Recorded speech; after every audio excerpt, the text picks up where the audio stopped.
যখন মারাঠারা জানতে পারলো যে ঔরঙ্গজেব ছত্রপতি সাম্ভাজি মহারাজকে হত্যা করার আগে 40 দিন ধরে ভয়ঙ্কর নির্যাতন করেছিল, তখন তাদের হৃদয় প্রবল ক্রোধ আর প্রতিশোধের আগুনে জ্বলে ওঠে। ঔরঙ্গজেবের এই নিষ্ঠুর কর্মকাণ্ড মারাঠাদের মধ্যে থাকা সমস্ত আন্তরিক মতভেদ মুছে যায়।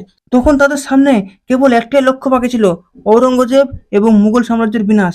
এইদিকে রায়গড় দুর্গে এই কঠিন সময়ে মধ্যে ছত্রপতি সাম্ভাজি মহারাজের মৃত্যুর পরদিন অর্থাৎ 12ই মার্চ 1689 খ্রিস্টাব্দে রানী যশোদাবাই ছোট রাজারাম মহারাজের রাজ্যাভিষেক করার সিদ্ধান্ত নেন এবং নিজের সকল প্রধান কর্মকর্তাদের একত্রিত করে সমস্ত ধর্মীয় আচার অনুষ্ঠান সম্পন্ন করার পর রাজারামকে ছত্রপতি হিসাবে রাজ্যাভিষেক করানো হয়।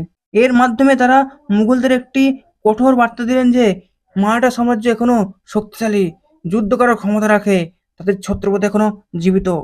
এইদিকে ঔরঙ্গজেব এই সংবাদ পাওয়া মাত্রই তার সেনাপতি জুলফিকার খানকে মারাঠা রাজারামকে বন্দী করার নির্দেশ দিলেন।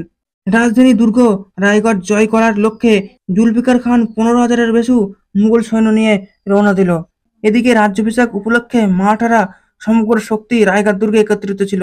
ঠিক সেই সময় যখন সবাই আক্রমণের খবর পেল, তখন রানী যশোদাবাই সবাইকে উপদেশ দিলেন, যদি মুঘলরা আক্রমণ করে এবং আমাদের সমস্ত শক্তি ও নেতৃত্ব একসাথে বন্দী হয়ে যায়, তবে এটি আমাদের ভবিষ্যতের জন্য মারাত্মক পরিণত হবে। তাই আমরা সবাই দ্রুত এখান থেকে বেরিয়ে যাই।